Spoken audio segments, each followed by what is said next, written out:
And then she hands me the receipt, which prints off a little computer. And then I look, and she put the fucking tip on there. Oh shit. Like walking, like I have my muffin and my coffee in the same tip, or as the receipt, and I'm reading the receipt as I'm walking out, right? Just to see if they, because what, like the total was like $11.24, and I was like, that's a little high for taxes. And then I look and no, because she put a $3 tip on there, and I turned my happy ass on, and I goes, oh hell, fucking no. So I start cussing this lady up and down the other, some fucking 20-year-old.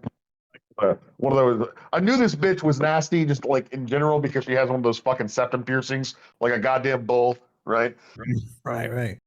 I fucking grew up on a ranch. People don't know this, but those fucking rings that we put in the nose of bulls is so that we can yank them around on a lead, and they won't fight us because it hurts. Well, that's what hers are for too. Yeah, so I start cussing this bitch out. This dude in the back who has done nothing since I got there. I haven't seen him like put out any fucking cups or like clean an appliance or do anything. He's just been sitting back there on his phone. Tells me I have to leave because I'm being unruly. I said, no. You're gonna give me my $3.07 back that you stole from me. I did not agree to give you a tip. And so I just started losing my mind on these people. And they call the cops. They call the cops on me. Okay. And I was like, fuck it, I'm gonna wait here. So I called up my friend who I called, like I came down to get her coffee. I said, hey, you're gonna have to come down here to the coffee shop to get this coffee because I'm probably going to jail. Why wouldn't you And just she's leave? like completely baffled. She has no idea what's going on. So she gets down there. She shows up like right when the cops show up. And I explained what happened. I said, hey, they charged me $8 for this muffin and this drink. And I said I wasn't going to leave a tip. There was a screen there that said, do you want to leave a tip? And I said, I don't want to. There's no button on the screen to not leave a tip. And so I told the barista to like pass that screen by so I can pay. And then she put the tip on there, and I told her not to do that and charged me an extra $3. But before the cops showed up, like this fat cow was like 4 feet wide and 4 feet tall, is trying to get me to leave the store. She wants me out, right? And keep in mind, this coffee shop is about the size of a post office, right? It's like there's nothing in there. There's like no tables or anything. You just walk up and down. It's like 7 feet from the counter to the open door. So there's not a whole lot of fucking room in this lobby. And I've got this ham beaster trying to push me out the door, like physically. Yeah. Before the cops showed up, I punched the lady in the face because she kept like hitting me with her chest. Because this lady is like 5'2" and probably 700 pounds. So she's like waddling at me aggressively, like a penguin. Nice. She's trying to like kind of like steamroll you. She's like bumping into you, so you slugged her. So yeah, first this bitch robs me, and then technically she robbed my friend because it was my friend's card. Maybe if I'd have reflected on that part of the story a little bit more, I may not have been as angry. But in the moment, right, I wasn't really considering that I'm using somebody else's money to pay for this. And maybe my friend would have tipped, right? Maybe she would have tipped the 30. I don't know. I'm not gonna do that though. Yeah. Anyway, but I was sitting outside in the fucking parking lot with handcuffs on. I'm still on the clock at this point, by the way, and the cops are watching the surveillance footage because this is a coffee shop the size of a post office that has a camera in the lobby because they've he has to watch everything you do these days. Keep in mind that we're in downtown Branson, Missouri, right? It's a tourist destination. There are no black people where I live. Pretty much, you don't need a camera in the lobby. You get robbed. All right, so the cops watched the video. What happened then? They let me go. And then let's go to appear in court for petty theft. So, I got into it with some of them trans activists one time up in Springfield, Missouri, because they were protesting the school policies on bathrooms because Missouri's super conservative. So we basically shut that shit down the moment we got the green light from SCOTUS, right? Once SCOTUS kind of showed they weren't going to interfere, we just immediately shut that shit down. And there was some pushback from some trannies, right? Because Springfield's a big college town. There's 5 colleges there. Ironically, like 3 of them are Christian colleges, but yeah, there's quite a few. And yeah, anyway, I got there's these bitches were blocking traffic. This happened a while ago. This was like 6 months ago or so. So like when I converted and I went through RCIA, they wanted a baptismal certificate from me, and I didn't have one. So I had to like text my sister, who I haven't talked to in like 8 years, so she could email the church and verify that she saw me get baptized at Bible camp when we were like 10 years old. So like I was dating this girl for like a month, a little bit ago. It wasn't long ago. Like we just broke up like 3 weeks ago. So a month before that, it was almost 2 months ago. I was dating this girl. Like she was fine. She's gorgeous. We got along well. She was funny. You know, she didn't mind when I ranted about Jews, and yeah, I mean, it was going pretty good. Then I found out she had a fucking kid, and she didn't bother to tell me that. Like date number 2, you know, I had to wait until like date number 31 to find out about that one. FYI. How exactly did you find out on here? It's a 6. Well, so we went back to her place, and I tripped over some toys. I was like, what the fuck? Does your dog like? Is he really into Lego Star Wars? Like, what the fuck? Smart dog. I was like, whoa, what's up with all the toys everywhere? She goes, oh, those are my sons. Your sons? You have a son. You have a whole ass child.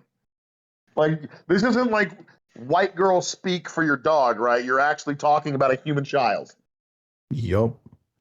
Well, I mean, it's going to be hard to find one without baggage these days, it's bad. I mean, between all the baggage is DTV one thing. A whole ass child from a whole ass other relationship is a completely different thing. Like, there's 4 huge red flags that come with a baby, right?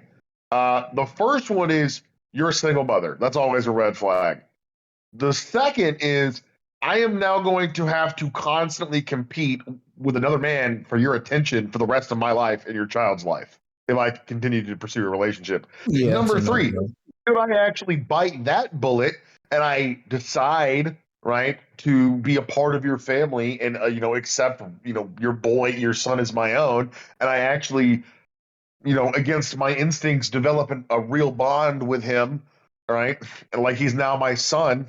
If for any reason the relationship ends, bye. I have no rights to this child whatsoever, and I never get to see him again, no matter what, how close we are or anything like that. Just gone. You have all the control in the relationship. Number 2, and then the last one is if we do like get married and have other kids, right? Now I'm gonna make your son feel like the outsider because he's not my real son, all right? And I can't wait to have that thrown in my fucking face when he's 15 and doesn't want to listen. Right. That's a whole nother game right there.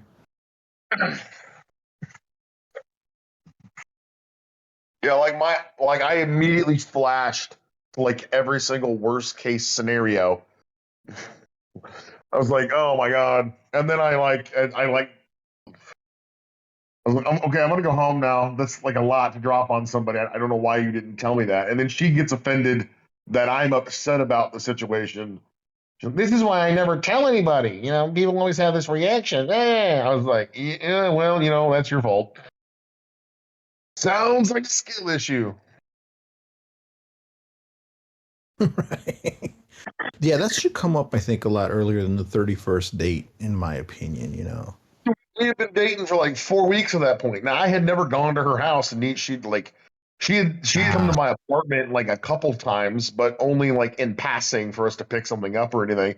But she lives further away from the city that I live in, right? So I live in Branson, and then she just works here. She's a waitress at a bar. And I'm at the bar all the time singing and playing music, and you know, we hit it off really well. And she's like, yeah, you know, I like you. It's like, hey, pretty cute, you know. Well, and we just, you know, started talking a little bit, you know, dating. I took her on, like I took her to this really expensive Italian place in town, right? And we're talking like $140 for 2 people and a glass of wine. I invested in this relationship, bro. And then, yeah, like you have a fucking kid. Maybe I would have like accepted it if she had told me about it. Date number 2, But the fact that she kept it from me for a month, like there ain't no way in hell I'm settling down with a girl like that. Right. Well, she probably didn't want to bring it up, obviously, because she's like, well, he's not gonna want me because if I have a kid and he's, the baggage thing, so she put it off. But that doesn't help either because it's not like you ain't gonna find out eventually. So it's just wrong all around. I'm surprised, and I'm not bashing you or nothing, but I'm surprised you didn't pick up on any cues that she was a mom during that time because usually women who have children are different than ones who don't. And after spending 4 weeks with her, you didn't like maybe sense anything there? No, we didn't. We didn't really spend any intimate time together. Like we didn't fuck, right? Like I've sworn that shit off. I used to whore around a lot when I was younger, and I just decided not to do that anymore. Okay. Like I'm actually taking the whole religion thing seriously, blackout. Okay. Good. I even told her about this. Like, hey, I'm Catholic, so if you want to actually go anywhere in this relationship, you're gonna have to convert, right? Like I laid that shit on the table date one, and she's like, okay, yeah. I mean, if it goes that far, then I'd be willing to do that. I was like, cool. All right, let's keep going. I thought I'd actually found, cool chick to maybe start a life with. She was really good looking. Oh my God, she was fine. And you know what? If she had told me about the kid thing beforehand, I might have let it slide just because of how into the Jewish conspiracies she was with me. Oh man, that's cool that she was even into that. Yeah, she was like fascinated by it. She'd like every time we'd like see each other again, she'd ask me questions like, "What about this? What about that? What about this company? Is this company run by Jews? Boom, Jews." Brianna should have expected to get punched in the face for screaming at Chris Brown.